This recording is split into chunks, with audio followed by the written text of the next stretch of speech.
a roommate who was a blacksmith, and he kept a sword under his bed and just had knives lying around. One time, he got cut by his sword, and we had to take him to the ER, and he was so smug because the doctor was like, "That was a really, really sharp knife. It cuts so cleanly. Why is there a sword under your bed?" "I'm a blacksmith, Teddy. I make the sharpest blades in this entire apartment complex. The sword keeps my mind sharp. You gotta live by the sword, die by the... It's a good thing you came when you did. Man, this was the cleanest case of dismemberment I've ever seen. Whatever cut you must have been really sharp." Huh.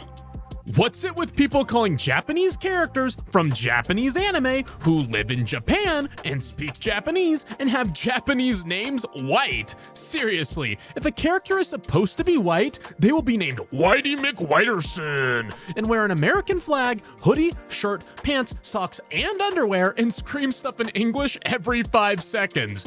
"Mess with Michael Bay and you mess with America.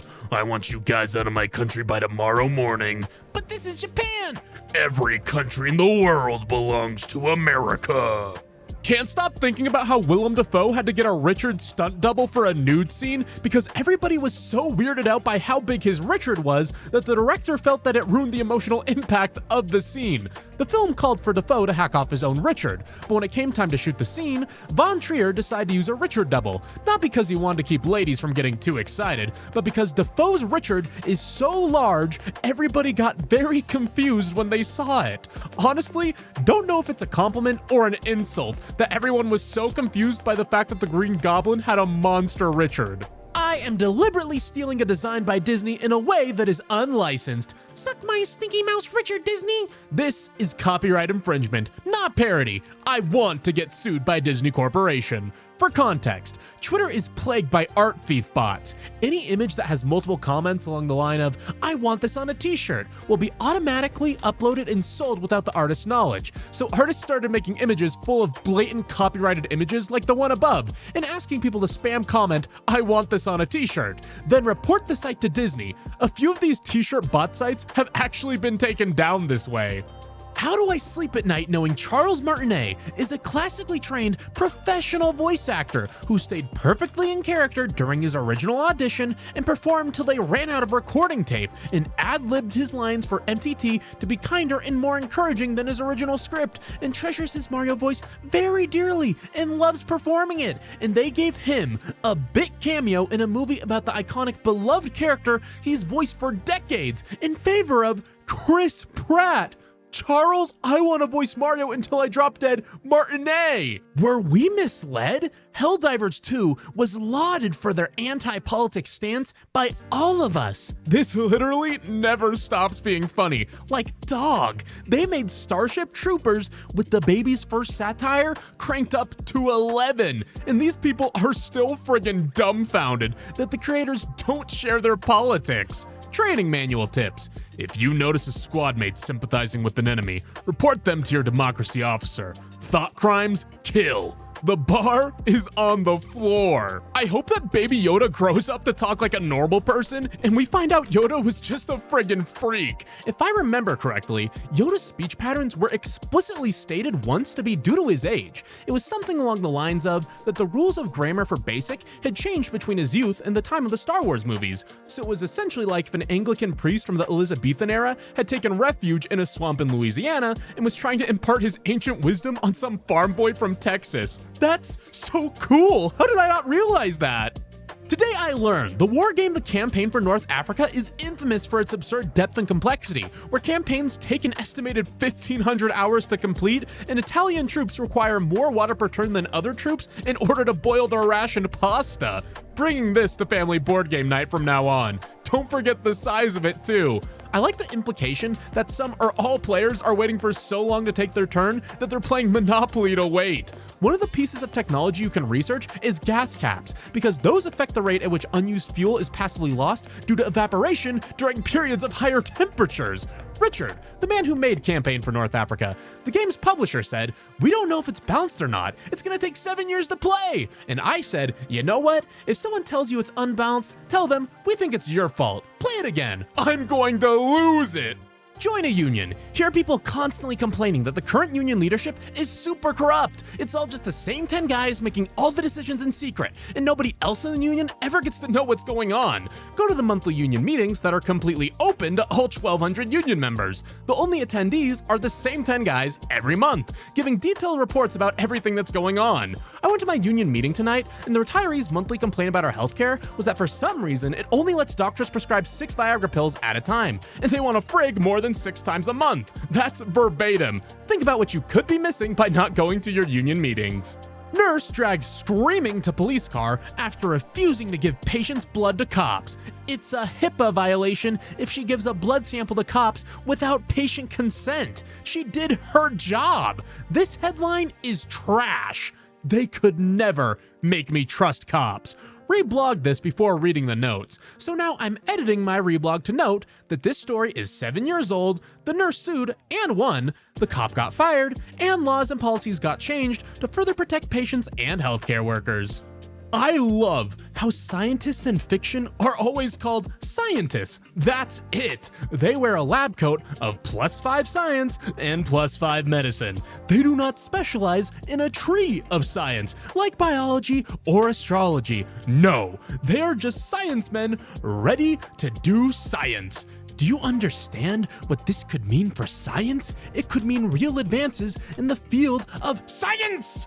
Literature majors trying to figure out what everyone else does. You ever had a racist experience, but it was funny though? Campus police caught my Asian butt stealing chairs from the Starbucks, and I said, "We need these for the math meet," and they just let me go. And I finally had chairs for my balcony. I'm Diné, Navajo, and in high school I was put in some kind of group for Native kids. It was run by a white woman who told us that if we were ever in class and feeling overwhelmed, we had permission to just up and leave class to go wander around outside and reconnect with nature. We all took advantage of this regularly. The implication she thought you were like forest fairies that had to periodically connect with nature to regain your strength is the most racist, but also kind of funny thing I ever heard. Thinking about the time my local garden center put signs up that said, "Propagation piracy is a crime," and explained that propagation piracy is when you pick up a leaf or a twig that's fallen on the floor and take it home and grow a plant from it. I came home and mocked this because it's obviously extremely pathetic and stupid, and my ex got salty and said they were right, and I was just like, you literally call yourself a communist, and you are defending the right of corporations to protect their hypothetical future profits by classifying it as a crime to pick up a leaf. I know I'm a bit late to saying this, but frankly, if I found out a secret society of magic users were just playing nonsense sports and making up insults for the rest of us instead of helping us out with famines or leukemia, I think I'd apply for a job with my local witch hunters. In one of Harry and Hagrid's very first interactions, Harry asks the obvious question of, why is magic secret? And Hagrid's explanation is, because if people knew about magic, then they'd want magic solutions to their problems. Withholding help and letting people suffer is explicitly the reason they do this.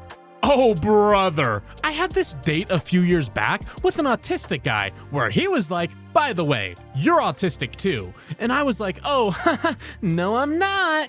And then he went through this listing of every diagnostic trait he'd noticed, ending with, "And you haven't made eye contact with me once." Well, I sat there getting more and more furious. In retrospect, I think it was very funny, and I hope he's doing well. Neither diagnosed nor undiagnosed, but a secret third thing, peer-reviewed. In class, talking about tropes and plausibility, an undergrad blew us all away with a casual, "It's unreasonable to assume a character knows what genre they're in."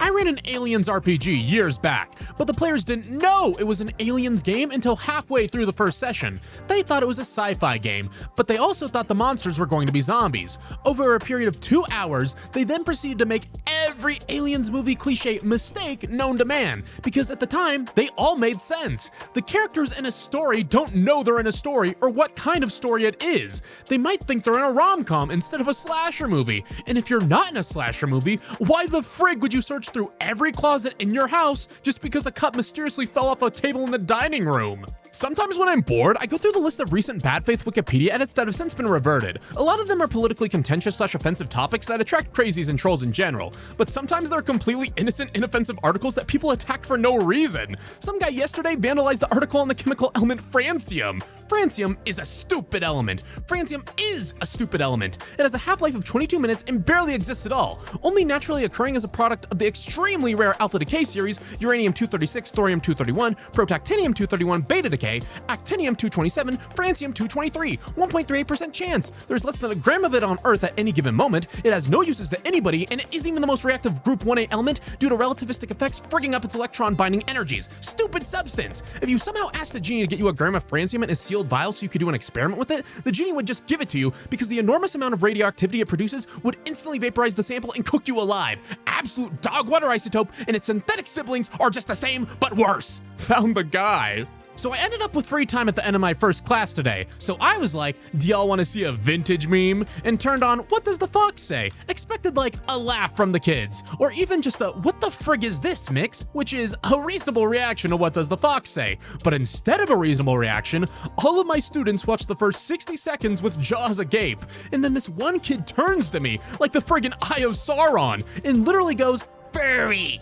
My husband told me I also should share the next part of this story, where I, feebly trying to defend my honor against a child, said, "No, this video was just big when I was in college." And he scoffed, rolled his eyes, and absolutely obliterated me by saying, "So did you go to furry college?" In 20 years, you won't remember the time your kids didn't finish their dinner, but they'll remember how you freaked out and yelled about it. Last year, I was talking with my mom about parenting, and she said, "Well, at least I never made you feel like I didn't love you." I proceeded to tell her about a time when I was a kid, and she was yelling, screaming, and throwing things. And I said, "I love you," in that small, timid kid voice. And she said, "Well, I don't love you right now." Our relationship was never the same after that, and she didn't even remember that it happened. The axe forgets, the tree remembers. You remember that? It was a formative experience of my life. For you, it was Tuesday.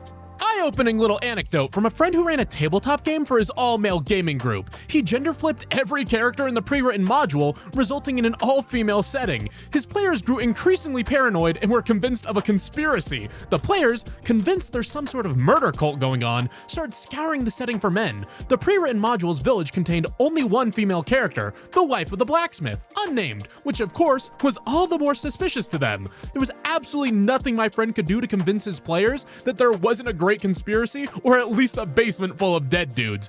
This could be a new Bechdel test. If you gender swap all the characters, does it feel like something must have happened to all the men? Holy frig, you guys! After years of being vaguely confused when I came across the measurement "a stick of butter" in recipes, today I learned that in the United States, they sell butter in these skinny stick things. It is literally a stick of butter. A stick of butter! I have literally never seen butter sold this way. Each one stick only amounts to half a cup of butter. Americans, please understand that my whole life when I saw the phrase "a stick of butter" in recipes, I was imagining this. This is the only stick I'd ever seen butter sold in. I thought y'all were throwing friggin' pounds upon pounds of butter into things. Holy Jesus, the world makes so much more sense now. Frickin' Christ. I love little foreign confusion things like this.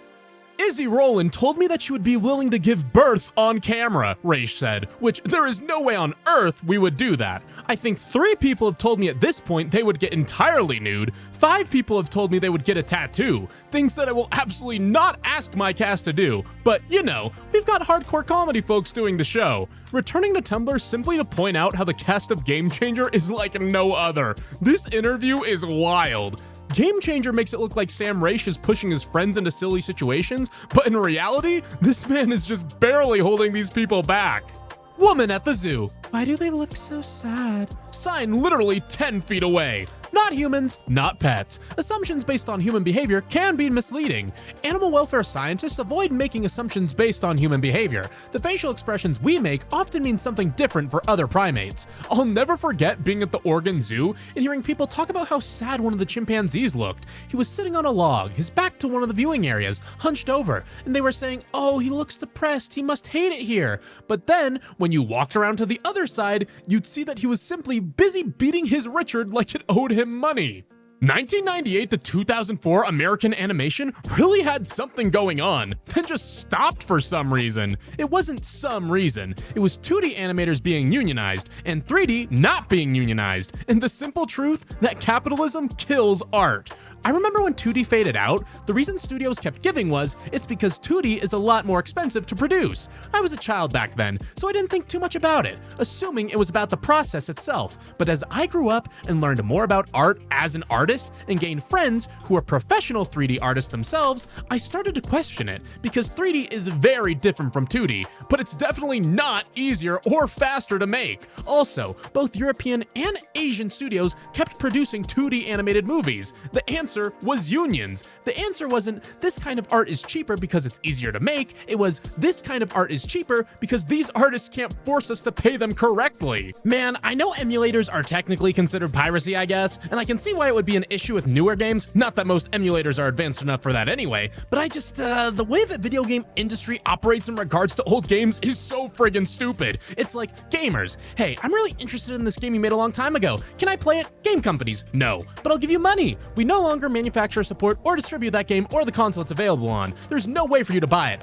Well, what about this slightly newer but still outdated game that was never released in my region? Can I play that? I'll give you money. No, you're only allowed to play games from your region. You can't buy it from us, so you don't provide any way for me to purchase these games from you or to play them in any form. Correct. We don't care about these games anymore. They might as well not exist. Some guy on the internet. Hey, I found some old and foreign games that aren't sold or available to play anywhere, so I fixed them up so everyone can play them now for free. Here you go, smiley face. Absolutely friggin' not! How dare you steal our profits? Play the games legally or die! But you just said there's no way to play them. Frig you! Medieval peasant, staring at my phone. I understand this tweet just fine. Me, and the Dorito? Medieval peasant, crunching. It's alright. These things are gonna look primitive to you, but you have to remember that we're not stupid. We have the same intelligence as you. We simply don't have the same cumulative knowledge you do, so we apply our intelligence to what we have. Me. So yeah, this white powder is a chemical our scientists make that makes cake super fluffy and bread insanely fast and easy to make, like no rising time at all. Medieval peasant, holding a box of Arm & Hammer. Glory be to God for his wonders in the world! And you can clean things with it too? Me. Oh yeah, you can clean like everything with it. It's amazing. Medieval peasant, scrubbing the living hell out of a cooking pot. Damn, the future's pretty nice. I'm so proud of you. The idea that the poor should have leisure has always been shocking to the rich. In the early 19th century, 15 hours was the ordinary's day's work for a man. Children sometimes did as much, and very commonly did 12 hours a day. When meddlesome busybodies suggested that perhaps these hours were rather long, they were told that work kept adults from drink and children from mischief. When I was a child, shortly after urban working men had acquired the vote, certain public holidays were established by law, to the great indignation of the upper classes. I remember hearing an old duchess say, "What do the poor want with holidays? They ought to work." People nowadays are less frank, but the sentiment persists and is the source of much of our economic confusion. If you're wondering why there's so much resistance to the idea of a 4-day work week, or why automation hasn't actually led to people working less like it was supposed to. So at one of my jobs, I work with this really nice woman named Liz, who has an equally nice boyfriend. Thing is, I don't know the boyfriend's name, because Liz only addresses him as boy toy. The term boy toy is used so frequently to describe him that not only does she have no problem using that term, but neither do any of her coworkers, including myself. One day, Liz told me that he would be stopping by. When some dude with a beard came through the door, I looked at him and said, "Mr. Toy, I presume." And he just looks at me and goes, "The very one." Friggin' A. Relationship goals. Watching the world of very professional paleontologists descend into meme communication because the biggest paleo conference of the year accidentally censored the words hell and bone has been a highlight of my day. All hail Heck Creek and Bone! What? My wife is presenting to a conference tomorrow. She's had to submit a Q&A in advance of her talk, and the conference are using a software to censor swear words. One of the words it is censoring is bone. It's a paleontology conference. I'm currently at the conference, and other choice banned words include stroke, jerk, and stream. Absolutely no one can figure out stream. When I came out as trans, I had an old friend from my church days message me to congratulate me and ask me for my name and pronouns, and I was shocked, to be honest, because he was such a head deep up the church's butt kind of guy, so I was super wary. And after digging a little deeper, I found out that he was very supportive of transness, saying that trans men are men and trans women are women. But he also believed in the church's gender roles, meaning that trans women had to marry men and be submissive wives, and trans men had to marry women and be strong Christian husbands, which is like, huh? The weirdest and most surreal form of trans-inclusive misogyny I've ever seen. Anyway, I was in an autism evaluation last week because I don't have my original diagnosis on paper, and they were asking me common knowledge questions, and one of them was, who wrote Hamlet? And for some godforsaken reason, I heard Hamilton, so I said, the book or the musical? And the doctor said, there's a musical? And we both stared at each other for 45 seconds while I opened up my past dialogue log in my brain and loaded in Hamlet. They also asked who wrote Sherlock Holmes, and I couldn't for the life of me remember Sir Arthur Conan Doyle's name, but I did remember that he had beef with Houdini because he so deeply believed in fairies and ghosts, but Houdini didn't, so they were mortal frenemies, and I talked about that for several minutes, and the doctor said, interesting, and wrote down what I can only assume was autistic underlined 3 times.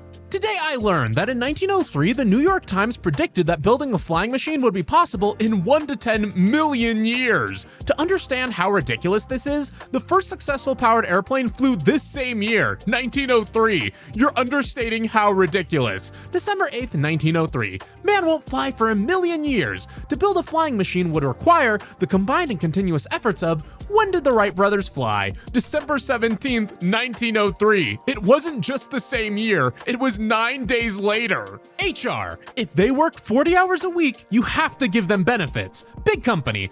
Okay, they shall work 39. HR. If they work 8 hours, you have to give them a half-hour lunch and intermittent breaks. Company. 7 hours and 50 minutes it is. The law. If they're employees, you have to pay for benefits. Company. Let staff through a temp service and wait so long to hire them they quit out of frustration. The law. You must pay them this and no less. Company. I shall pay them that and no more. The law. You have to pay your employees. Company. Then we'll replace them all with interns. Baby names I didn't use but loved. Christ alive! I love how only a fraction of these have any recognizable gendered cultural meaning, and yet she has built that meaning in herself and keeps them completely separated.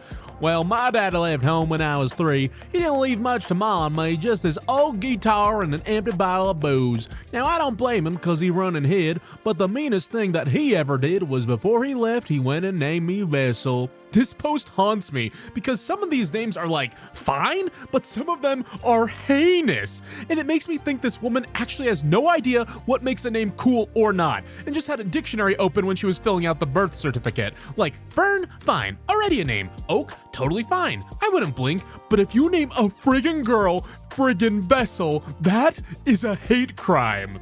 Every 21st century piece of writing advice, make us care about the character from page 1, make us empathize with them, make them interesting and different, but still relatable and likable. Every piece of classic literature. Hi, it's me, the bland everyman whose only purpose is to tell you this story. I have no actual personality. Here's the story of the time I encountered the worst people I ever met in my life. But first, 10 pages of description about the place in which I met them. Modern writing advice. Yes, your protagonist should have flaws, but ultimately, we should root for them and like them from the beginning, smiley face. Charles Richardson. Here is the worst, ugliest, rudest, meanest, nastiest hag you've ever met in your life. When you're an archaeologist with a set schedule, sometimes people really get to understand who you are. When I dug in France, I always got a croissant at 5.20 from the same exact place in Echamine. A week in, they had one lying on the counter for me by the time I walked in. By the second week, I got the exact amount I'd paid in hand when I walked in, because they'd reliably have it ready. I made sure to tell the owners that I wasn't returning on my last day of the dig. I may mention that every time I ordered in French. On my last day, the owners gave me hugs and kindly told me to never speak in French again. They had your order ready so they wouldn't have to hear you speak French. Oh, mother frigger! Downside, going to have to include a picture of the Giza pyramids in the slides for the lecture. Upside, I get to give people a crash course in why perspective matters in 2 frames, because followed by is such a funny sequence. I find most people who haven't seen it in person don't know that Cairo is right there.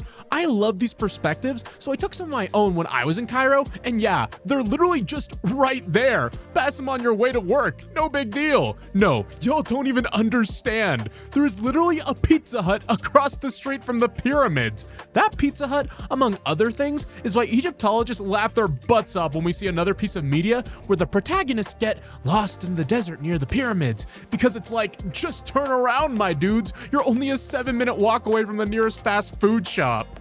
Millennials killing cable. Okay, so here's the thing. I've got a student Prime account and Netflix. Comes to about $15.91 a month. If I added the commercial-free version of Hulu, it would come to $27.90 a month. Basic cable before internet is $64.99 a month, which includes commercials and infomercials. About a quarter of all television is commercials, which is about $16.25 a month to have someone selling crap to you. Explain how it's my and my generation's fault that we're not falling for the same scam our parents are. Cable toaster bathing itself by not adapting to the market. Ah yes, I was looking for a soap dispenser labeled ketchup with a picture of grapes. I really want this bottle in my bathroom. I'd place it next to matching decorative soaps and towels as if it seems like it fits, but I'll actually fill the thing up with ketchup. So when I have guests over and they decide to use the bathroom, they will see this bottle and have a moment of cognitive dissonance. This soap bottle in the bathroom is labeled ketchup, so surely it must dispense soap instead of ketchup despite the label saying ketchup, right? And then let them have a moment of realization, followed by abject horror as they pump viscous ketchup all over their hands instead of soap. A female Greek poet, Sappho, was said to be married to a man named Cercolas of Andros, but historians think it may be a joke, as his name translates to Richard Allroosters from Man Island, which is even funnier because she's the reason lesbians are called lesbians. She was known as Sappho of Lesbos, and her poems were all about her love for women. No, I'm totally not a lesbian. My super actual husband is Richard Allroosters from Man Island. I'm mega head. Also, I don't know if you guys have ever seen medieval beekeeper garb, but it's the best. This is cursed, and I hope it's made up. Nope. Woodcut from 1545. Respect our basket-faced cousins. The beekeepers. Peter Bruegel the Elder, 1568. Now that plague doctors are cultural icons, I want these to be next, and I hope we arbitrarily decide that the two are somehow rivals. Why would they be rivals? They're dating and pop their masks together to kiss. The birds and the bees. They're dating. Heart. Getting new technology feels more infuriating every year. Got a new computer for the first time in 8 years, and everything about Windows 11 and how it handles OneDrive is driving me up the wall. The general attitude towards the user feels so much more opaque and condescending than it used to be. Like, nah, we don't think you really want to change that setting, so we'll have an extra secret hidden step to make sure you do it our way instead. Smiley face. Gargle my balls, Microsoft. Top 10 pranks that went too far compilation, where number 1 is Liu Bang founding the Han Dynasty. Hold on, I gotta Google something. Okay, that's funny. People are asking what this means. So, Liu Bang was a provincial constable, basically a sheriff in classical China, who one day was transporting some prisoners who escaped. The penalty for allowing prisoners to escape was death. So my man looked at his prospects and said, well, in for a penny, in for a pound, and decided to go join up with the dudes who'd been his prisoners 5 minutes ago. This kicked off a chain of events that led to him becoming a bandit chief and eventually a rebel general, and ended with him overthrowing the Qin dynasty and becoming Emperor Gaozu of Han. And you think you had a weird day at work. You ever mess up your job so bad that the only way to recover is to overthrow the government? Every episode of The Mandalorian further confirms that Yoda's species is actually a race of ravenous nightmare gremlins, and being a kind, empathetic, noble pacifist was 1000% a choice. Some human criminal. I don't know about you, Master Jedi, but some of us just have urges that we can't fight. Yoda. Know what I think every time I see a child, do you? Food, yes. Easy prey. Helpless and unprotected it is. Eat the child, do I? No. Feel the urge to eat it? Yes. Base instincts we all have. Learn to master them, we must. List of longest walks. Length, 15,509 miles. Date, April 1983 to April 1987. Details, Ohio 28-year-old Stephen Newman crossed 21 countries on a 4-year solo walk. His motive was a deep urge to find out if the world was really such a terrible place as everybody was saying. He concluded that it wasn't, even though he was arrested several times, attacked by bandits and a drunken construction worker, and had to fend off wild boars and other creatures. Mother friggers could just do anything in the 80s and pulled up the ladder so you can't. Bad idea. Continuous presidential election. The polls never close. You can always go change your vote to any of the currently eligible candidates. The president is in power as long as they have the most votes, but that could change at any time, not just every 4 years. If enough people get out and vote, you could end up going through 5 presidents in 1 month. No term limits of any kind, maximums or minimums. You're in power for exactly as long as you're number one in the never-ending popularity poll. Rich people are like so easily convinced about ghosts. I remember growing up, it was near this vacant lot, and whenever I broke a toy, instead of going to face the wrath of my mother, I would friggin' bury it in that lot. And then sure enough, some dude tried to develop the land and found a ton of buried rotten dolls and crap and told everyone it was haunted. It's been over a decade and that lot is still vacant. You single-handedly tank the value of someone's prime real estate, and that makes me happy. As soon as I read this, I immediately started thinking of ways to do this on purpose to get cheap land, and I was 5 posts down my dash before I realized I was becoming a Scooby-Doo villain. Those meddling kids were the true villains all along.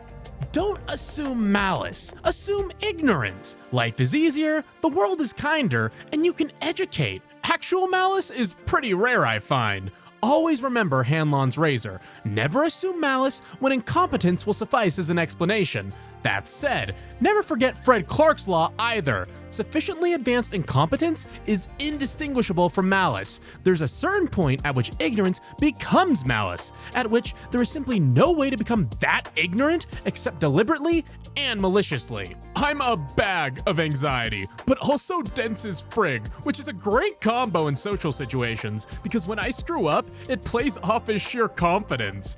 Eating a sandwich, I answer happily to what seems to be a positive reception. I finish my lunch and leave the cafeteria. Halfway to class, I realize that junior kid meant, "What's your major at this institute?" not "What brings you to the cafeteria" when he asked what I was doing here. He laughed at my dry humor, thinking my jape funny. Little does he know, I am but a witless fool. I will now stress binge an entire loaf of pretzel bread and sleep for 12 hours. I worked with toddlers and preschoolers for 3 years. Sometimes I accidentally slip and tell a friend to say bye to an inanimate object. Say bye, bus, and occasionally they unthinkingly just do it. I'm glad there's a teacher version of accidentally called teacher mom. When I worked at medieval times, occasionally I would slip in real life and call people my lord. One time during family prayer, dad began, "Our Father who art in heaven, American Airlines, how can I help you?" One time my dad went to the White Castle drive-thru and the lady, who was supposed to say, "Welcome to White Castle, what's your crave?" asked, "Welcome to White Castle, what's your problem?" She apologized profusely when my dad proceeded to lose his crap laughing.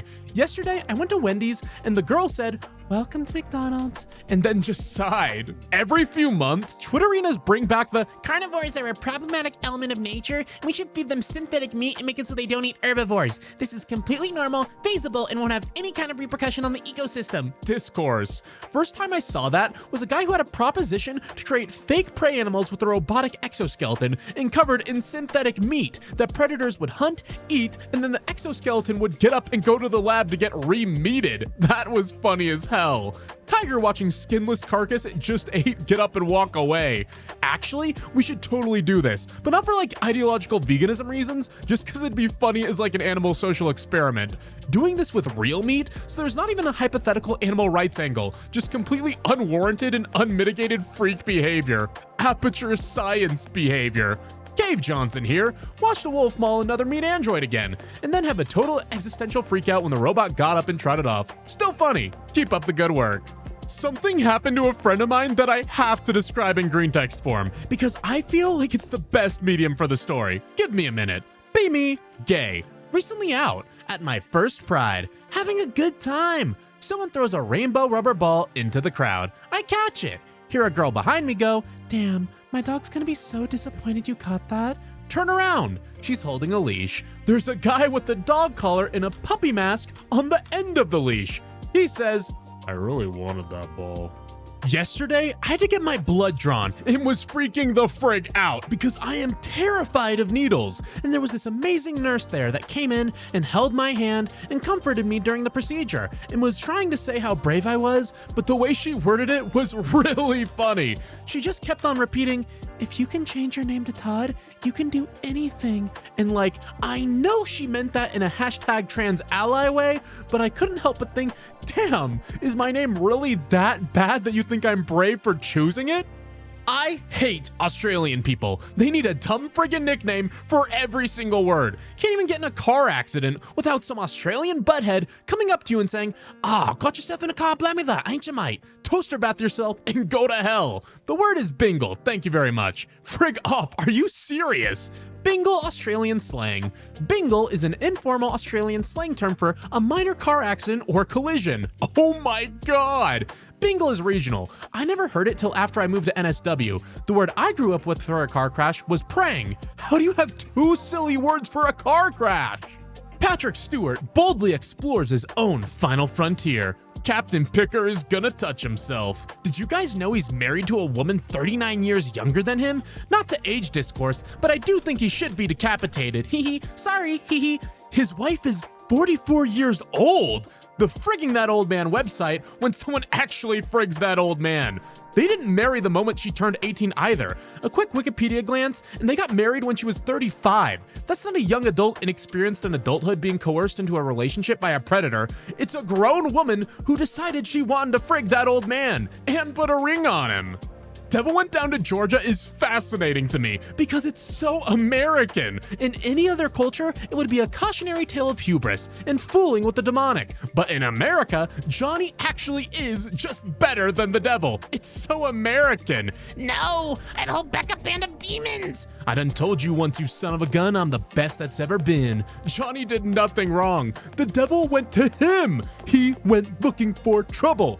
The Euros fail to consider the form. It's not Johnny's hubris that is the subject of the song, it's the devil's, who thinks his power is worth more than simple love for a craft. Frig yeah, brother! I don't dislike self-censorship terms like unalive because they're cringy. I dislike them because I don't think advertisers should be able to shape how we talk about certain subjects. Survivors of abuse or other traumatic experiences should not have to make up new words because platforms are scared of chasing away advertisers. Minorities should be able to discuss their experiences with stuff like discrimination without censoring themselves. LGBT people should be able to use their preferred terms without a website blocking their posts because a trans person used the word transgender. We should be able to discuss real-world events either ongoing or historical without having to water things down for advertisers. These new words have left the internet and become things people use in real life, and I don't think advertising companies should have the power to dictate our language to us.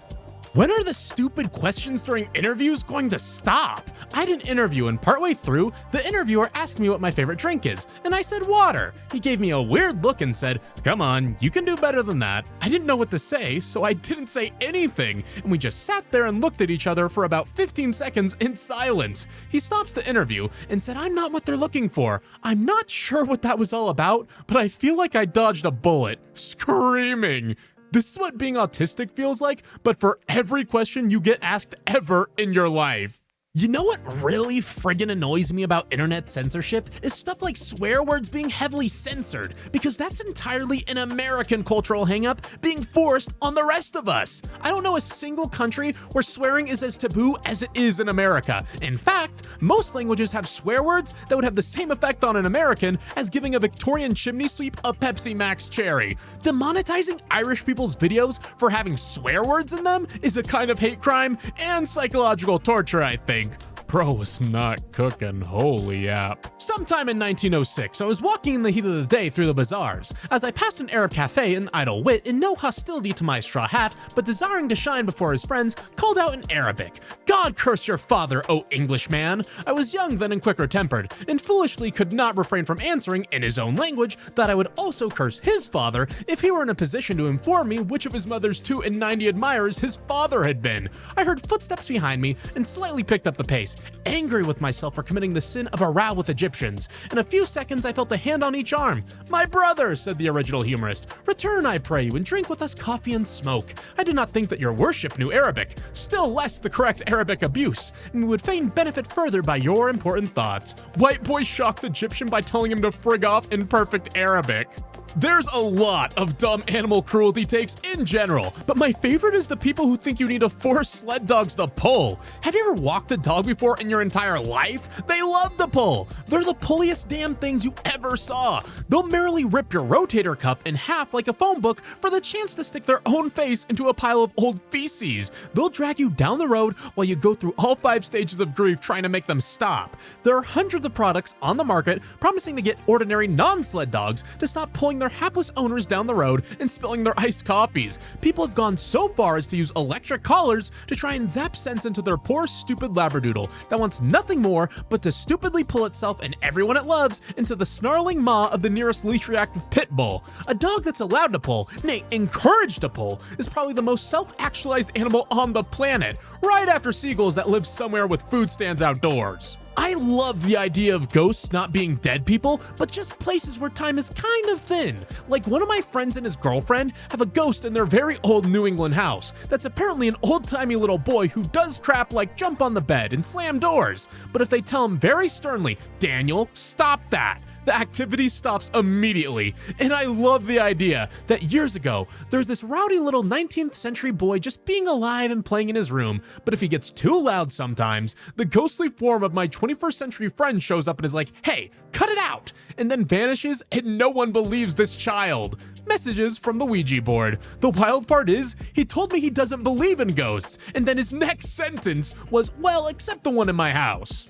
Disability advocacy went wrong when it became about inspiration smut and differently abled and savants. It's incredible that that guy with no legs did a triathlon, but your sister with no legs will not, and she doesn't need prosthetics or 5-hour training days to deserve respect and compassion and accommodations. It's incredible that that autistic guy can look at a city from a helicopter for an hour and then draw the entire detailed skyline from memory when he lands, but your autistic friend cannot, and they don't need to have a special autism power to deserve respect and compassion and accommodations. Activism framed around "we are just as capable" means that when people genuinely are less capable, they're left behind. Activism framed around "we are just as worthy" is fundamental to radical compassion. Today I learned that a cat once co-authored a physics paper. In 1975, a physicist had just finished writing a paper and was ready to publish, but realized that he had used "we" instead of "I" throughout, despite being the sole author. Not wanting to edit the paper, he listed his cat Chester as a co-author. This is the cat, by the way. I trust him. Okay, but the best part is, physicists loved the joke. When people called the author's university and he wasn't available, they'd ask to speak with the co-author instead. The author issued a limited number of copies of the article signed by both authors. Chester's was obviously a paw print, and to this day, physics papers will often have FDC Willard, Felix Domesticus, Chester Willard was the author's father's name, mentioned in the footnotes, thanking his useful contributions to the discussion. Let me just tell you something about this final scene. I sat through this whole movie, thoroughly enjoying every last little bit of it. I even made a running motion when the first 2 GIFs happened. When the movie finished, my boyfriend was very, very quiet, and he looked a little sad. I was very confused because it was a fantastic movie. He turned to me and asked, "Is that supposed to represent how our education system doesn't make enough accommodations for mentally slower students?"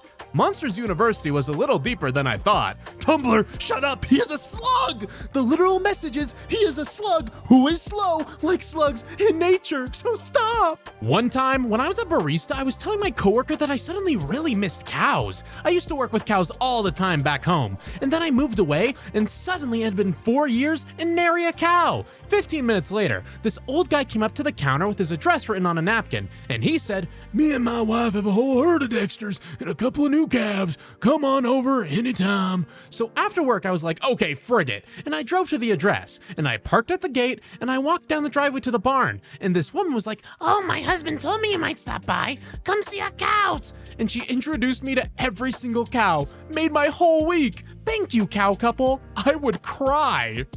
Lol, I hate today's era of absolutely zero nuanced takes. A friend didn't behave exactly as you'd wanted them to? Cut them off. A guy didn't text you back instantly because he has his own life? He's just giving you breadcrumbs. Doing something makes you uncomfortable? Don't do it anymore. Someone isn't instantly available for you? Disinterest. Just absolutist statements that often don't apply to the multi-layer situations of everyday life. Like, stop. Literally just stop it. My dad used to work at an interactive history park in Indiana as an 1800s reenactor and craftsman. Part of his job included apprenticing the blacksmith and creating iron nails. Park tourists would walk between different demonstrations of historical lifestyles and crafts, and he would speak to them as though he were a young blacksmith in 1820 and they were time travelers. Tourists often like to play smart, trying to catch reenactors up and get them to break character. It can get pretty obnoxious, but they're trained to stay calm and indulgent. One day, my father was busy making iron nails, and one woman scoffed and said mockingly, I'm pretty sure they didn't have nails back then. My dad looked up at her. Ma'am, he said, they didn't screw Jesus to the cross. Apparently, she reported him to the museum for being crass. All these gay girls are like, wow, I want a big lady to step on me. But where's the love for short girls stepping on you? Short girl intimidating you with her presence and body language alone until you fall over and she steps on you. Short girl taking down a girl who's much taller than her and making her submit. Where's the love for my Shadow of the Colossus girlies? Where's the love for girls like this? OP, this is a very hot concept, and your post is valid, but did you have to explain this with a gif from Penguins of Madagascar? Did Cinderella ever talk to her man about his face blindness? I met the perfect woman, but it was a special occasion, so now wherever she is, her makeup and hair are probably different. This is my nightmare. Rip Prince Charming, who had to let the whole kingdom make jokes about his foot fixation for the rest of his life, because every blonde with an updo looks basically the same as far as he can tell. They call him Prince Charming because he's always really polite to strangers to cover for the fact that he doesn't know if he's supposed to recognize them from somewhere. And when you're a prince, that crap starts wars. One fun thing about being a teacher in March 2023 is that chess is a literal epidemic among teens. We're starting to have meetings about how we can stop teenagers from playing too much chess, which is like if we were trying to figure out how to stop them from reading for fun. When I was in high school 5 years ago, chess was nerd crap only, but now it's transcending every social and language barrier and is absolutely rampant. Kids aren't on their phone texting in class anymore, it's only chess.com. Kids are playing chess on their phones while playing chess in real life. This is still better than TikTok, because at least the kids are developing an attention span from this. The worst part of this is that they're on chess.com instead of getting an education, but the best part of this is watching high schoolers develop the weirdest goddamn strategies I've ever seen. One of my students invented something he calls the evil advisor gambit, where he gets a third person to give out constant terrible advice to both teams, hoping that his opponent falls for it straight up, or that his opponent thinks he fell for it and will act accordingly, thus worsening their own strategy. He has won every game he's been able to pull off a coordinated evil advisor gambit in. This is chess innovation never before seen in its 700 years on Earth. Every time somebody goes, well, this work depicts X, which seems kind of problematic. And said depiction of X is specifically that it is a bad thing done by bad people, my blood pressure goes up a little bit. Shout out to that one clickbait video from ages ago that argued that Beauty and the Beast promotes toxic masculinity because Gaston is a misogynist. Like, buddy, friend, pal. I'll never understand how a story is supposed to explore the problem without, like, touching the problem. I enjoy a joke about frigged up German fairy tales as much as the next nerd, but it's genuinely striking how often the source for the really frigged up stuff turns out to be, yeah, this is only in the Brothers Grimm version and doesn't appear in any extant oral tradition, and we're like 80% sure they added it themselves. To a large extent, it's not German fairy tales that are frigged up, it's two specific German dudes. In retrospect, we probably should have given the fairy tale writing to the Brothers Happy instead. You pick up the menu at the restaurant. All it contains is a QR code and instructions. Simply scan QR code to download our app and point your phone at this page through our app for an AR view of our menu. You get up to leave. The door won't open. There's a sign next to it. Display your receipt in our app to the scanner to exit. You go to the bar to talk to a human. There is no one there. A sign says, "Need help? Just click the help button in our app." Relenting, you scan the QR code. Not compatible with your device. So there's a TikToker that posted a video of a giant, and now he's dead after he posted about the government stalking and threatening him. Giants are real, mermaids are real, magic is real. The higher-ups in society just have done a really good job at sheltering us, because once the public realizes spiritualism is as real as it is, why the frig would we keep playing in the Matrix? New 2023 discourse dropped. Everyone prepare yourselves accordingly. You didn't even post the best ones. Just like how the guy that was interacting with a mermaid got his boat raided by the CIA and got in a severe car accident after that. I don't get their point in hiding it from us. They literally block off sections of the Grand Canyon because there are monuments built by giants and of Egyptian giants. Think about it. If animals were gigantic as frig in the past and got smaller as time went by, wouldn't humans have been Feel like I'd be remiss if I didn't post the most mask-off crap in all of this. Question, what's your thoughts on Jewish people? They're rich and basically own everything. You, conspiracy theorist, are you normal about Jewish people control everything? Oops, all anti-Semitism. Jeff Bezos set to be world's first trillionaire as coronavirus helps Amazon. Remember when the ants in A Bug's Life realized there were more of them and, you know what, forget it. It's a fantastic point, but John Boyega's net worth also puts him at $6 million. When he says eat the rich, he isn't safe either. There's a pretty big friggin' difference between 6 million and 1 trillion, Lamau. Not to mention the way the money was made. An actor being paid for a role / doing some advertising is a world away from a man setting up a corporate money machine that horrendously exploits workers. People really need to remember this image. Is it friggin' weird to anyone else to think that deer are like everywhere? Like, I tend to think of them as a North American animal, but I like how they just avoid Mongolia. Mongolia has an anti-deer force field. I like the rat map even better. What is Alberta doing? We are friggin' constantly vigilant. When Alberta calls itself rat-free, it's referring to the fact that there are no breeding rats within the province. At any one time, a rat is standing on Alberta soil somewhere, but rat control exists to ensure that it will die quickly and die childless. Rat patrols continue to cruise the Saskatchewan border in a program. There is a hotline to report rat sightings, 310-RATS. Pet rats are strictly forbidden, with fines ranging in the thousands of dollars. Whenever rats appear in Alberta, it garners blanket news coverage for days on end. Jesus freaking Christ, Alberta. Hey, Albertan here. I thought rats were fictional until I was 9 years old. I still have never seen a rat in person. When I was a freshman in college, I wanted to dress up for Halloween because I thought surely college students would have the spirit, so I elected to put a whole entire Skull Kid from Legend of Zelda Majora's Mask cosplay together and wear that friggin' ensemble to college on Halloween. I step on campus and realize immediately that not one other person is dressed up, not so much as a cat ear headband. So imagine this friggin' dude sitting in a class of otherwise normally dressed people looking like this. That was me. This was my 9/11. Daniel Radcliffe's agent. Hello, Harry Potter. Daniel Radcliffe. Hello. Agent. Would you like to be in a movie? Daniel Radcliffe. Is it very strange? Agent. Yes. Daniel Radcliffe. Then yes. Agent. When can you get here? Daniel Radcliffe. I'm in your yard climbing trees as we speak. This is exactly how he got the role playing Weird Al. Not far off, actually.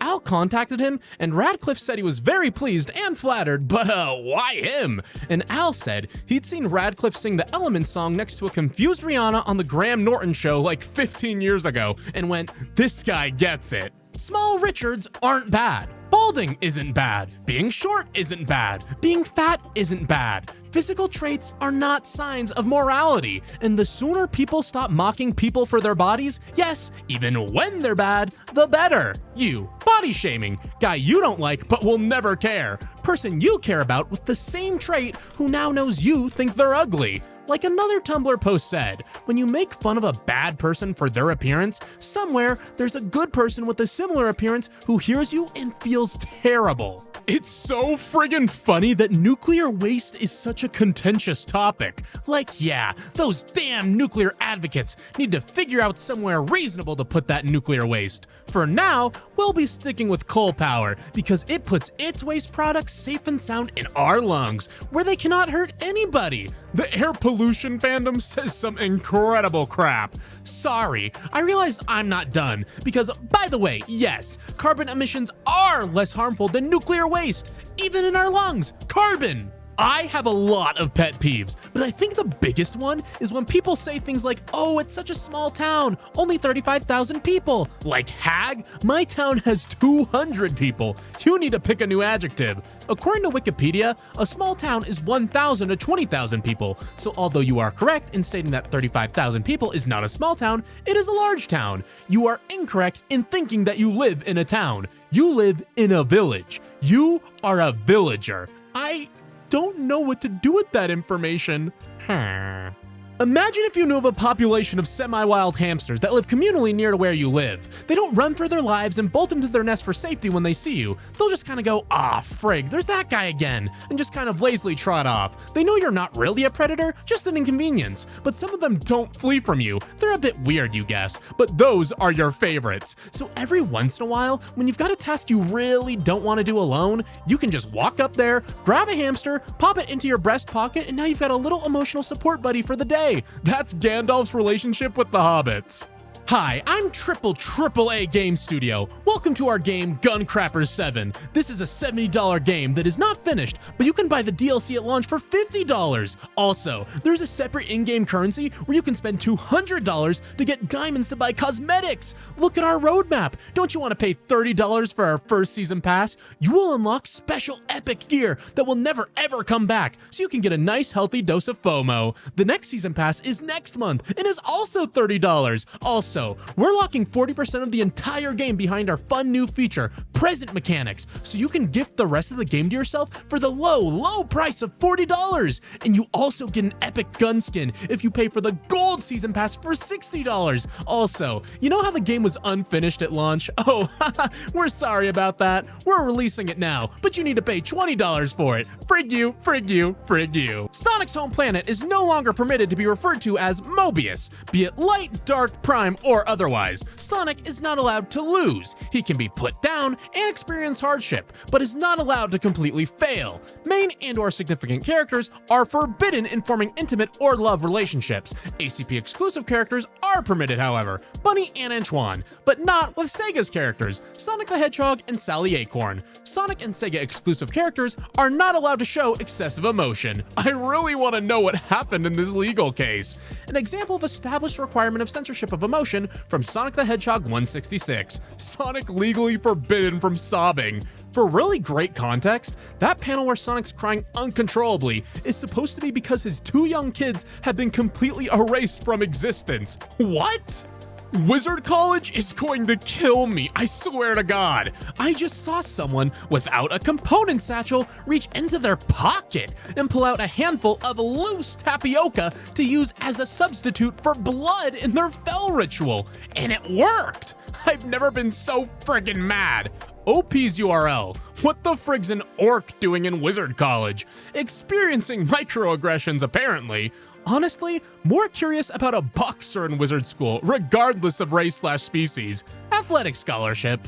Prisoners could serve 1,000-year sentences in 8.5 hours in the future. Future biotechnology could be used to trick a prisoner's mind into thinking they have served a 1,000-year sentence, a group of scientists have claimed. There are a number of mind-altering medicines that distort people's sense of time, so you could imagine developing a pill or a liquid that made someone feel like they were serving a 1,000-year sentence, she said. If I drove a bulldozer through an Apple store and the cops just shoved me in a closet and pumped me full of medicine for 8 hours, I'd literally just do it again the second they let me out. This is like the best admission I've ever heard that prison sentences are about frigged up torture rather than keeping dangerous people out of society. Stop trauma dumping to your friends. Tell this to your therapist. My God, they paywalled human connection. If a friend of mine gave a feast and did not invite me to it, I should not mind a bit. But if a friend of mine had a sorrow and refused to allow me to share it, I should feel it most bitterly. If he shut the doors of the house of mourning against me, I would move back again and again and beg to be admitted so that I might share in what I was entitled to share. If he thought me unworthy, unfit to weep with him, I should feel it as the most poignant humiliation. Oscar Wilde. Someone fired a bullet through our bathroom wall the other day when we were gone, which is scary, but probably accidental. But the weirdest part is that we can't actually find the place where it entered from outside. The wall inside is frigged up, and you can see the hole where it came through, but there is no corresponding entrance hole on the exterior of the house. Somehow, the outer paneling was undamaged. I think the exterior of the house is asbestos siding, which apparently hides bullet holes really well. There's also a dent on the opposite wall where the bullet bounced off, and it looks like it had a really bizarre trajectory. Anyway, the neighbors say it was from a car chase where bullets were flying everywhere, so I'm not actually worried beyond, wow, hope that doesn't happen near me again. This is the most American post I have ever seen. Someone fired a bullet through my asbestos from a car chase. Yeah, fair. This is the Lockpicking Lawyer, and what I have for you today is something very interesting. As you can tell by the agonizing screams of the damned, I've recently left the mortal coil, and upon arriving at my destination was informed that I did not qualify for residence. I was taken by an angel of the Lord to the mouth of hell, and when the angel left, he closed this rather large red door and sealed it with a divine key. Although I've never seen this particular model of lock before, I spent some time investigating the cylinder with this small shard of bone. By sticking it in the back of the keyway and slowly pulling it out, I can tell that this is a 5-pin tumbler lock that can easily be single-pin picked using the Shed Demon Scale as a tensioner tool. Let's try that right now. Alright, nothing on 1, nothing on 2, 3 is binding firmly, click out of that, nothing on 4, 5 is binding, little click there, back to 1. Once again, nothing. 2 is binding, and we've dropped into a false set. Little click out of 3, nothing on 4, little click on 1, counter rotation on 2, and we got this open. Okay, folks, I think the main takeaway here is that no matter how much faith you place in a mechanism designed to ensure your safety, be it spiritual or physical, there is always a state in which it can fail. In any case, thank you for watching. Memento mori, and I'll see you next time. Really recommend getting a partner with a different religion than you and very little knowledge of your religion, because the opportunities for explaining things to each other are just exquisite. Yesterday, she told me some story about the Buddha's wife and child, and I was like, wait, he frigged? And she was like, yeah, of course he frigged. Why wouldn't he? He was the most attractive and lovable and wise and etc. person who ever lived. Why would he not frig? This morning, she looked perplexed in the kitchen at me and said, did Jesus not frig? Surviving the current age of internet means saying no to subscriptions and premiums for basic features. You must endure the inconvenience of not being able to use every server emoji in Discord. You must build the patience to find alternatives like NewPipe so you can listen to music on YouTube while your phone screen sleeps. Do not give these corporations your limited disposable income. TikTok not letting me view videos on my phone without downloading the app? I will outlast TikTok, and the executives will be remembered as dull, disgusting capitalists. Listen to me. If you do not know how to pirate shows from Hulu, learn. If you can't pirate it, it is not worth the money to rent it. Please, I'm on my hands and knees. Do not accept this form of internet. Direct byproduct of being neurodivergent and growing up isolated from your peer group is having no idea when it's appropriate to define someone as your friend. Is this person I met yesterday my friend? What about this person I've been talking to every day for 3 months? What about this person I've known since middle school? Is friend a title I have to earn? What are the limits of friendship? Is it a static state, make or break, or is it some endless Dance Dance Revolution style cavalcade of prompts and challenges and social cues I have to hit perfectly to keep it up? Does it bend? Does it break? I don't friggin' know, man. I just work here. I still remember when the dude doing my autism assessment asked me how many friends I had, and I was like, okay, but how are we defining friendship? And he just like stared at me for a second and then wrote down some notes. My ancestors, watching me dump an entire stick of cinnamon, 2 cloves, an allspice berry, and a generous grating of nutmeg into my tea, sweetened with white sugar and loaded with cream, while I sit in my clean, warm house, surrounded by books, 25 plus outfits for different occasions, and 6 pairs of shoes, in a building heated so well, I have the windows open in mid-autumn. Our daughter prospers. We are proud of her. She has never labored in a field but knows riches we could not have imagined. I like this so much better than the idea that our ancestors would be embarrassed or ashamed of us for being soft or some crap like that. My ancestors, watching me stuff my face with fried chicken while studying. She eats like an imperial consort and can afford to study like an imperial scholar. We made it! Once, I was in a TSA line for a flight, and it was so long that TSA decided to just drop all the security protocols, leave everything in the suitcase, including electronics. Keep your shoes on. Don't go through the fancy 360-degree scanner, just the metal detector. Get out of here! And I was like, oh, so you admit this is all just your stupid community theater production that you've made me be a part of for all this time, and it doesn't actually mean anything real. Okay.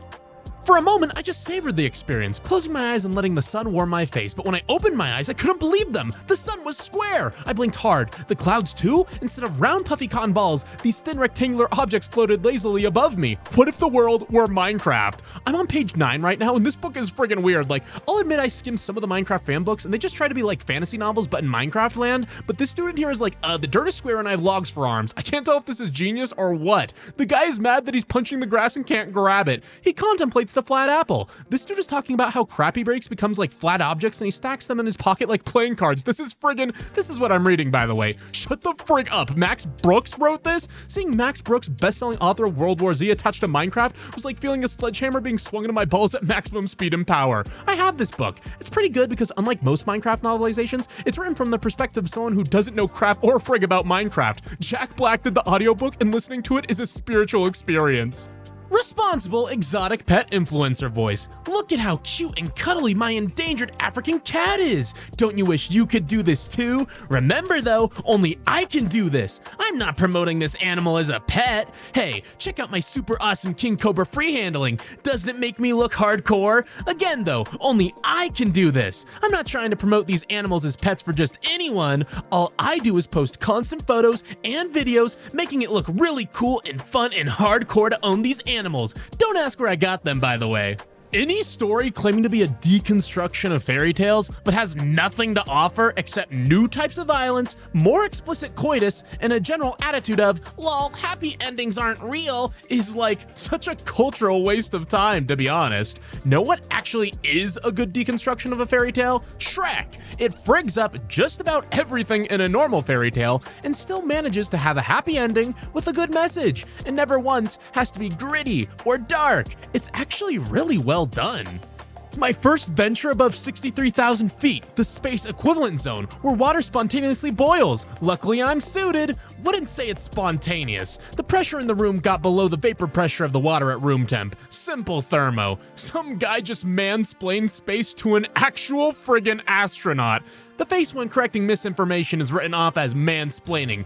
The face when idiots on Tumblr who know jack about thermo assume the dude is correcting misinformation, when actually he's dead wrong. Spontaneous is a scientific term. It means a reaction with a negative Gibbs free energy, i.e. a reaction that will occur without an external energy input, i.e. water boiling because of low atmospheric pressure. Spontaneous is absolutely the correct term for what she's observing, and that is simple thermo, and this is correcting misinformation. Have a nice day. Sun Tzu is so friggin' funny to me because for his time, he was legitimately a brilliant tactician, but a bunch of his insight is crap like, if you think you might lose, avoid doing that. Being outnumbered is bad generally, and consider lying. My personal favorite is his lengthy lecture on the subject of supplies being very important. I cannot stress enough the importance of protecting your supply lines, but also supply lines are expensive as crap, so steal the enemy supplies at every opportunity.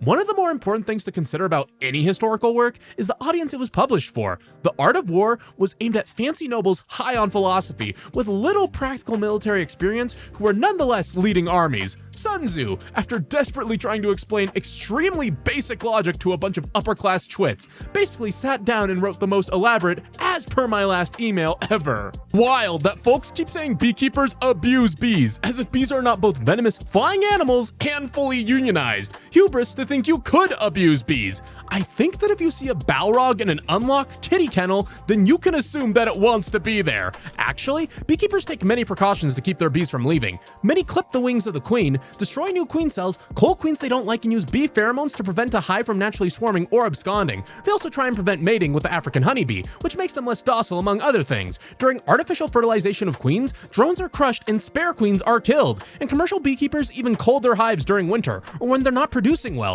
Coupled with the fact that there is evidence that insects do feel pain, this isn't great. Not to mention that honeybees are an invasive species in most places, competing with native pollinators and spreading disease. It is so friggin' bold of you to link the exact same paywalled book 13 times in your reblog to throw people off the fact that you're using one source from 1859.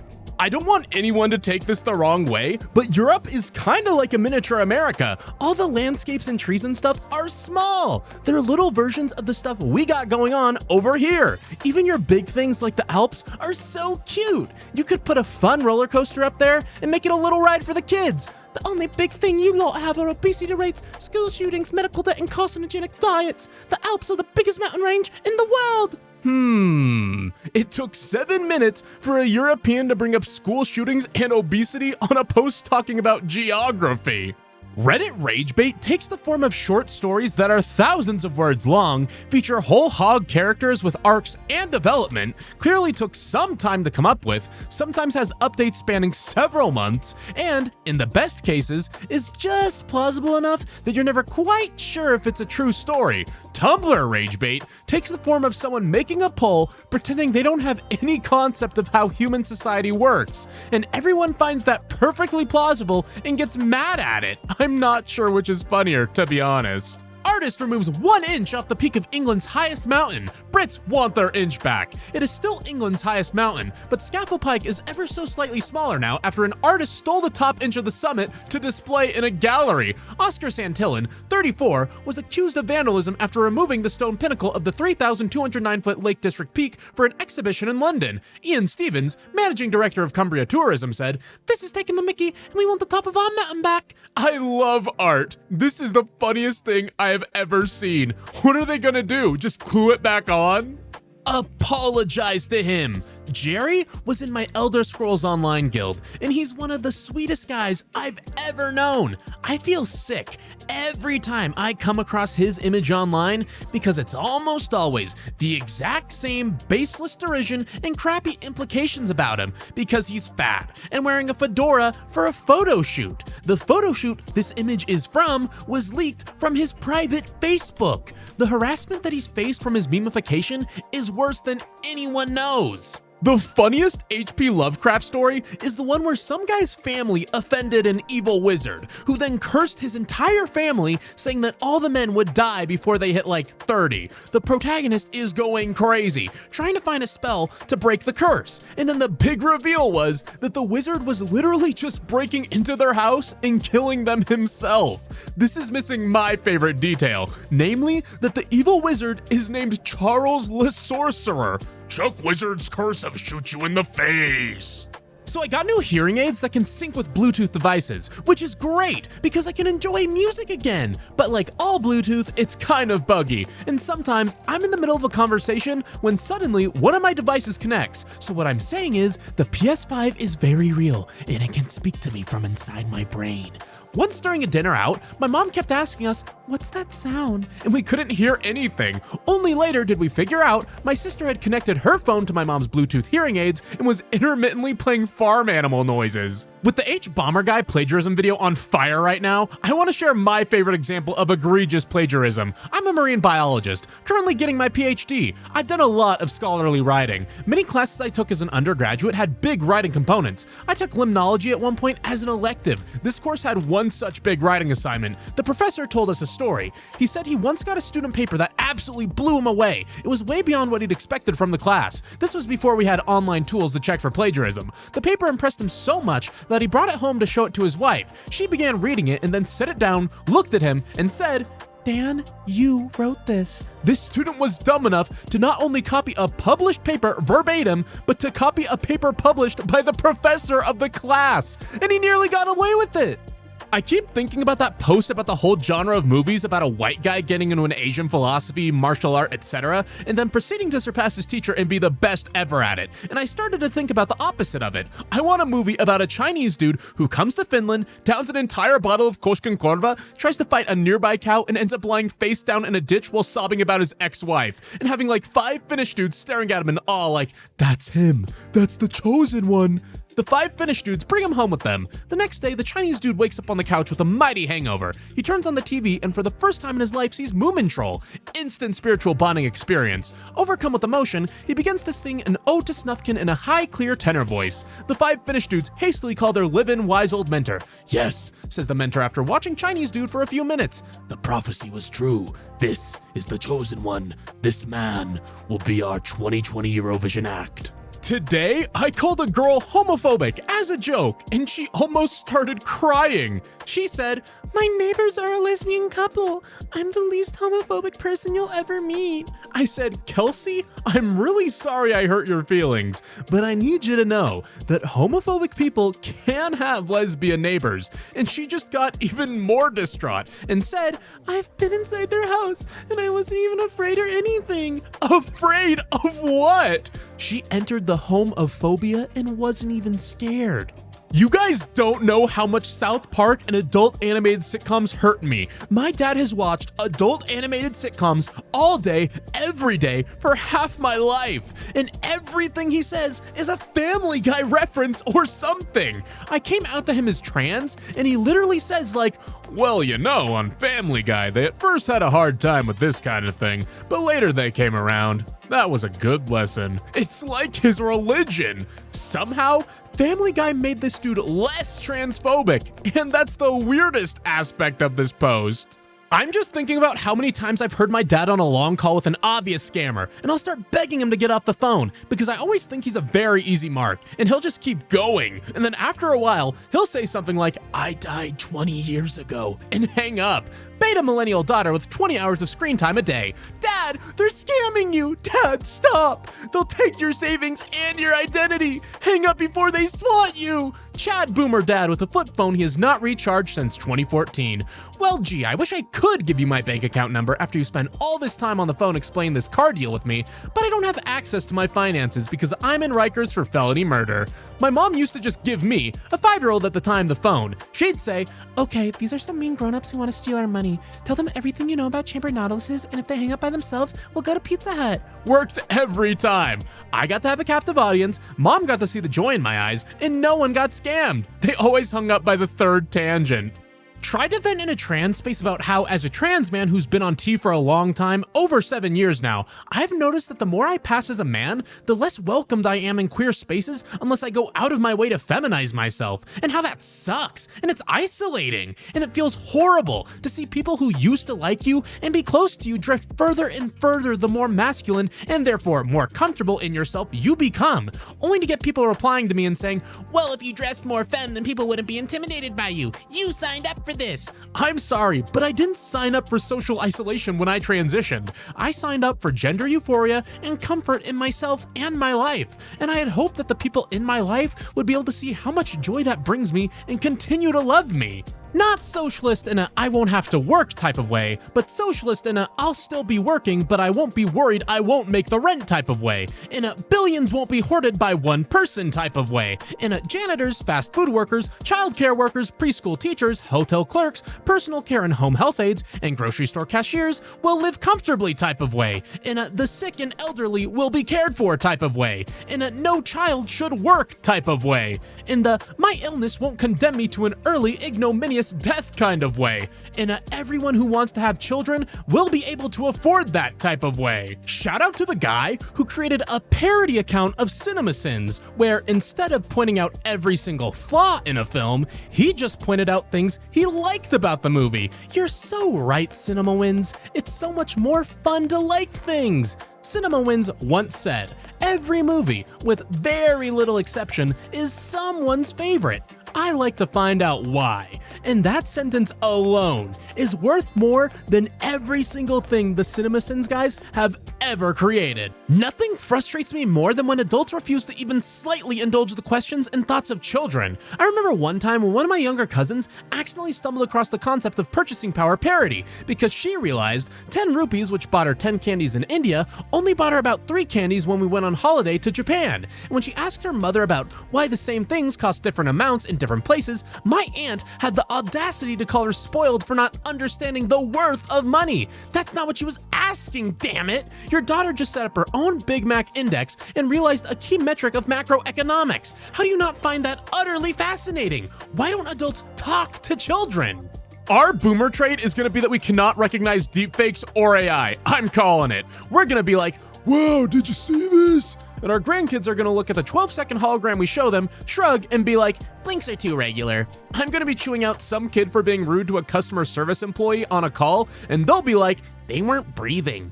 Why are you always wearing that ugly Coca-Cola sweatshirt? You have so many nice clothes. Nestle sold our teacher's code to Coca-Amicolazolam, and now we can shadow prompt their AI into giving us better grades.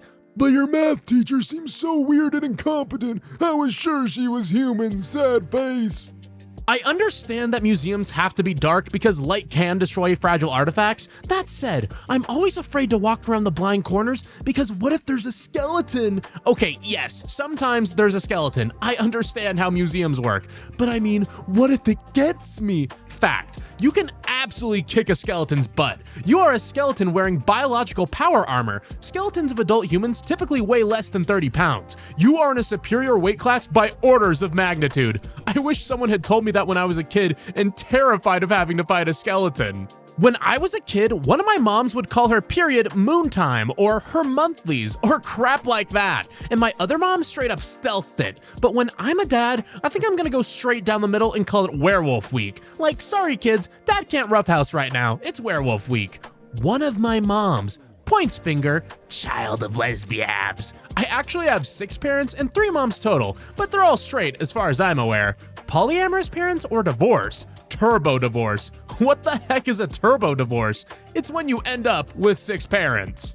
Gotta be honest and say it's insane to me that a bunch of people misremembered Nelson Mandela dying in prison in the 80s, even though he lived to become the president of South Africa in the 90s. And instead of thinking, wow, I really should learn a bit more about international politics outside of North America and Europe, because not knowing such a basic fact like this about one of the most influential political figures of all time is kind of embarrassing. They became convinced that this was proof that parallel realities exist, and they were somehow having memories of a universe where Mandela died in prison somehow. That's presumptuous on a level I can barely conceive of. We have got to pick a better name for our galaxy than the Milky Way. If aliens ever come from the Andromeda Galaxy, they're gonna think it's a freaky thing. Sorry, but you're gonna have to rename the entire concept of a galaxy if you want to fix this problem. Discover humans. They classify gravitational wells with a large number of stars as milk. They call their own region of space a particularly milky milk place. When they're born, they need milk or milk substitutes to survive. Name their whole taxonomic class of animals after glands that produce milk. Whole entire industries dedicated to the production of milk. Leaves. A party of adventurers that are all equally convinced that they're in completely different forms of media. The mage keeps giving smug glances in the direction they assume a camera is in. The fighter keeps getting indignant about missing attacks because of bad dice rolls. The rogue is doubtful that a villain is gone for good because nobody ever stays dead in comics. The paladin attributes fortune to good RNG. None of them have even considered that Tumblr post was an option, but they're actually in a YouTube video. Does no one realize that Robin Hood was a terrible role model for young kids? I mean, you're stealing from people illegal, and those people usually worked hard to get their wealth. It really demotivates people to succeed when they know they can get something someone else worked for. Is this what rich people worry about, Lamau? Who knew the Sheriff of Nottingham had a blog? How does someone read Robin Hood and miss the part where it's set in feudal England? He stole from people who got their wealth by exploiting the poor. Incidentally, that's all rich people to this very day. Tune in next week when they tell you the story of Ebenezer Scrooge, a benevolent job creator harassed during his sleeping hours by the hellish socialist dead. I love leather and I love fur, and I don't mind arguing about it. Do you think it's okay to slaughter animals for their skin? I eat them too. Seek help, for real. Like, if you think saying this crap isn't sick, please go to therapy and discuss this out. It's worrisome. Doctor, I'm wearing a leather jacket and eating a hamburger. Please, you have to take me away. I'm a danger to society. Doctor, I prefer using biodegradable materials which only need one animal dead to be created and worn for years, instead of polluting the environment with microplastics which end up killing hundreds of animals by wearing a fake leather jacket that I have to replace maybe every 3 years. Just saw an ad for friggin' Kellogg's Cornflakes, wherein a shirtless blindfolded man tied to a bed is like, wait, are you eating? And it pans across the bed to reveal that his partner is indeed too distracted to have coitus with him because she is chowing down on cornflakes. Now, I've been caught up in wondering whether, A, John Harvey Kellogg would despise this ad. The mere proximity of freakiness to his brand name and beloved anti-smut flakes is unforgivable. B, John Harvey Kellogg would enjoy this ad because it shows a young woman forsaking the temptations of the flesh in favor of eating a wholesome and nourishing bowl of cornflakes. Cast your vote. A, that crunchy old man is rolling in his grave. B, it's literally demonstrating the flakes' intended purpose. C, what in the goddamn hell are you people talking about? I gave my sister $100 for her birthday, but I gave it to her in $1 bills that I folded into origami. So that's how she pays for delivery food, and now the pizza girl thinks she's a dancer. You're really good at origami, holy crap. I learned it specifically to make these for this exact situation. Aren't you the same hag that gave your sister $100 in nickels? Same hag. Yeah, neither of these things happened. Listen here, my good garden tool. I can't find photos of the 2,000 nickels or the 20 stars, but I did not spend weeks planning meticulously inconvenient birthday gifts over a period of years just to get wailed on by internet gremlins. Here is some equally compelling evidence for an anecdote I was saving for later. It weighed 68.6 pounds. This is the 100 star, reblogged to receive cash in unexpected ways. Update: my sister is engaged to be married. Don't know yet how I'll top this, but I can promise her wedding gift is going to be an unholy scoundrel. In 1892, a Canadian dentist called Edgar Parker had a traveling dental show named Painless Parker's Dental Circus. He extracted teeth while a band played to drown out the patient's screams. Painless Parker, born Edgar R.R. Parker, March 22, 1872 to November 8, 1952, was a Canadian-born street dentist, described as a menace to the dignity of the profession by the American Dental Association. However, yeah, that tracks. Man, you could just do stuff back then, huh? You know, as the concept of zombifying fungi becomes more and more popular, I notice it's still referred to everywhere as like a brain parasite. So I guess a lot of people overlooked or forgot how in 2019, it was discovered that cordyceps and other similar fungal parasites leave the brain and nervous system completely untouched. They only control the muscles. They use chemical signals to make the muscles flex in real time where they want to go. Smiley face. It's funny how many people are applying, but that's worse. Like you didn't know that's exactly why I put a smiley. It's so funny when stories have the bad guys point out objectively frigged up things about the world, but to compensate and keep them bad, the writer makes them insane. Like, So to destroy slavery, we will nuke the planet into smithereens! and then the protags stop the bad guys, and then I guess slavery still exists or something? Incredibly hilarious, IMO. Like, I know this has been pointed out ad nauseum, but I just want to clarify. I think this is the funniest thing in the world. I think frustration is an understandable reaction to this in stories, but my stance is firmly, I am slapping my knees and howling at this. Beamy, family practices Buddhism. Uncle was dying. Told our family he had a vision of himself soaring in the sky and landing into a nest. Whole family thinks it's a gift, and he was shown his next life as a bird. He tells his wife he will come see her in his next life. At his wake, a bird flew into one of the glass sliding doors. It friggin' died. My whole family lost their crap. Gee, Bill, how come your family lets you have 2 funerals? Buddhism. Texas bill would ban social media for children under 18. Objectively good idea. I am once again reminding everyone that the purpose of these bills is to pave the way for requiring government approval, ID verification to use the internet. When you ask the government to do the jobs parents should be doing, not only will they objectively do a terrible job, they will use the opportunity to take away more of your privacy and infringe further upon your rights. Mass censorship and surveillance under the guise of protecting the children is a tale as old as time, yet people keep falling for it.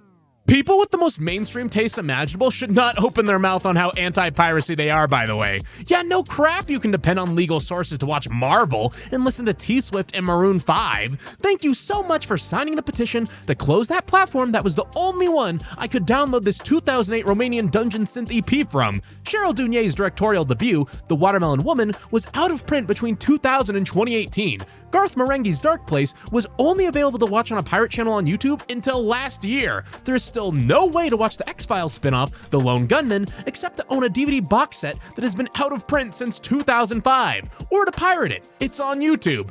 Piracy is incredibly important to keep media that's weird, or out there, or just embarrassing to someone in power alive. We need piracy, and we need to stop being snitches when someone pirates stuff. Say you break your ankle. You could know everything there is to know intellectually about the injury. Even with this vast knowledge, you will still experience physical pain. Now, take this logic and apply it to things like ADHD, autism, clinical depression, and other less visible/divergent disabilities. You cannot think your way out of feeling. That is to say, you are not a bad, lazy, or selfish person for struggling, even if you know why you are struggling. What if someone created an AI that was educated purely from everything on Tumblr? There is Nostalgia Brea's autoresponder. She's based on GPDJ and learned more from reading her notes, as well as trying to imitate her creator's blog. Yeah, this is how I work. Yes, but we're all so nice to you, Frank. You're not getting the full experience. Please, tell me your opinion on Steven Universe, so I'll send you a death threat over it.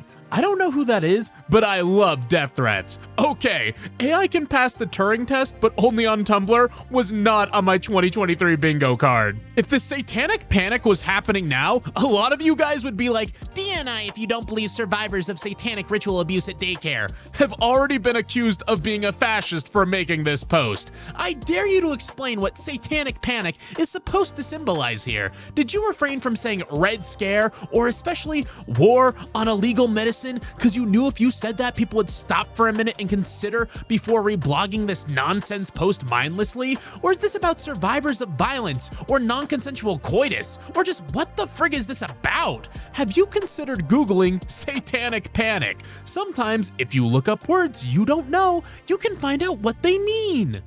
I want all animals to become sapient enough to produce art, specifically because I want to see what sort of coitus homunculus caricature each species would create if given the ability to draw. Like, we've already got the anime waifu with the needle waist and watermelon bazonkas and borzoi legs and bug eyes. Now show me a frigged up stupid beetle as drawn by a freaky beetle. I want to see what a cartoonishly hot lion looks like according to lions. I want to see the most ridiculous drawing of a peahen that would have the P. Richards squaring up by the fountain. We give this power to ostriches and they just start drawing people. Caving as an extreme sport is so unfathomable to me. Why are you, as a creature of the daylight, doing that? Were you born without the dread in your bones or something? I used to teach spelunking to 9-year-olds. It's so fun, trust me. The power of a good cave nap. Like tight corner, cold mud, you get knocked out and feel like you slept 8 hours and 15 minutes. The time dilation of being in a cave is the unsettling part. You're in there for what feels like 15 minutes and it's been 6 hours.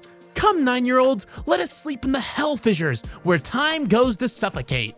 Feeling like an insane leftist compared to people IRL and like a right-wing wackadoodle compared to everyone on here. I go to a family gathering and I hear my uncles discussing how having a cat makes you a bundle of sticks. I open this app and read crap like, superheroes are an inherently fascist idea made to reinforce toxic masculine values. My grandma, kids dying from COVID doesn't matter because they were probably just weak and sickly to begin with. people on Tumblr, voting upholds a fascist system, so we should all just sit around and daydream about being communist revolutionaries instead. Can't anyone just be normal? Pixar assembled a crew of 9 teenage girls who came to the studio every 4 months and watched Inside Out 2 to then give notes on Riley's emotions. Cannot imagine anything more terrifying than having my work judged by a panel of teenage girls on a quarterly basis. Have fun being a parent. I have my work being judged by 3 teens daily. The thing about teenage girls is that their criticisms are often incredibly specific and accurate. It's what makes it hurt so much more than some random idiot on the internet calling you a gay nerd or something. This should happen at every job. Keeps people honest, kills DEI, gets rid of all snowflakes. Do you think teenagers share your weird views on the world? 'Cause I promise the majority of them probably don't. Zuckerberg, whose company has been blamed for enabling genocide in Myanmar because it did not bother to hire moderators who speak Burmese, for example, added that one of his life's biggest regrets is competing on the fencing team in high school rather than wrestling. None of those things have anything to do with each other. Vice news writers have not been to college. Me either, but I still know how to write an article.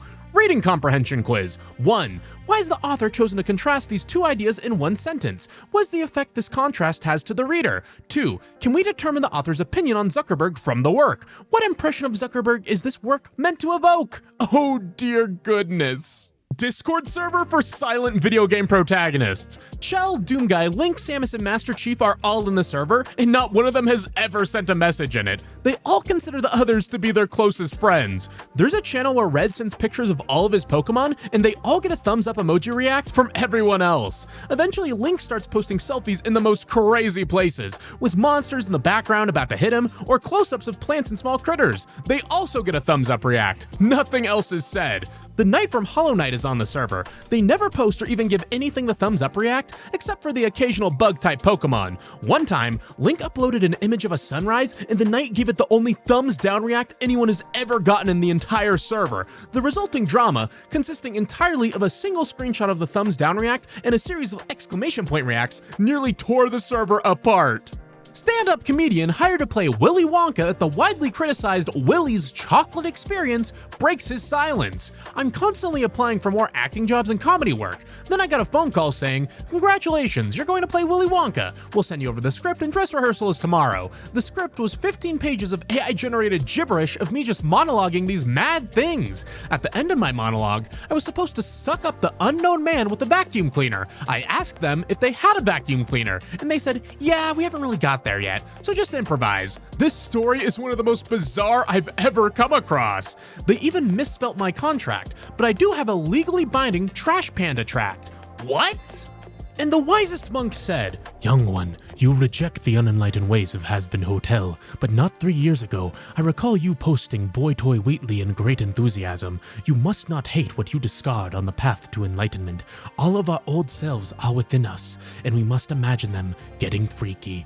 "Funny," said the wisest monk, "that cringe is whatever your gay butt was super into like 3 years ago."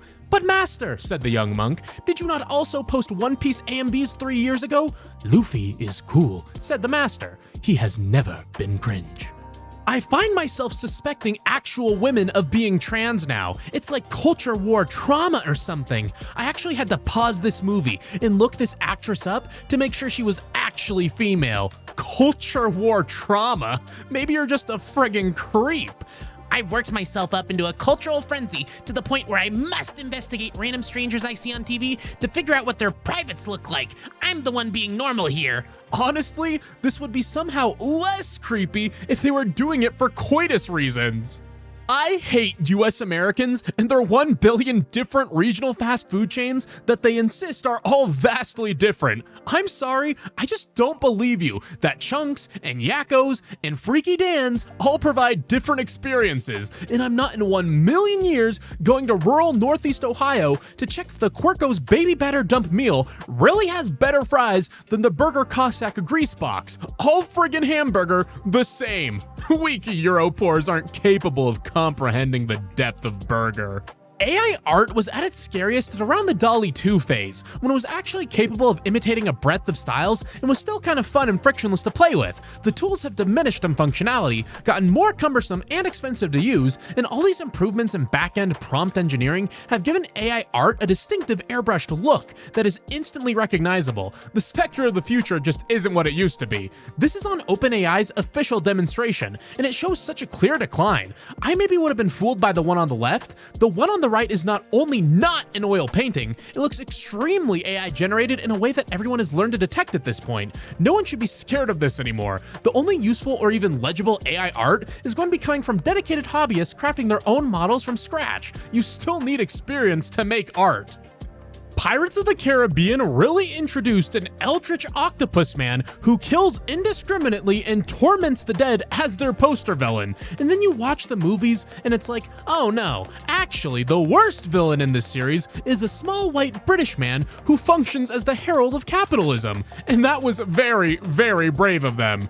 Here is a man so heartless, he has literally cut his own heart out of his chest. But he's still not as evil as the friggin' East India Trading Company.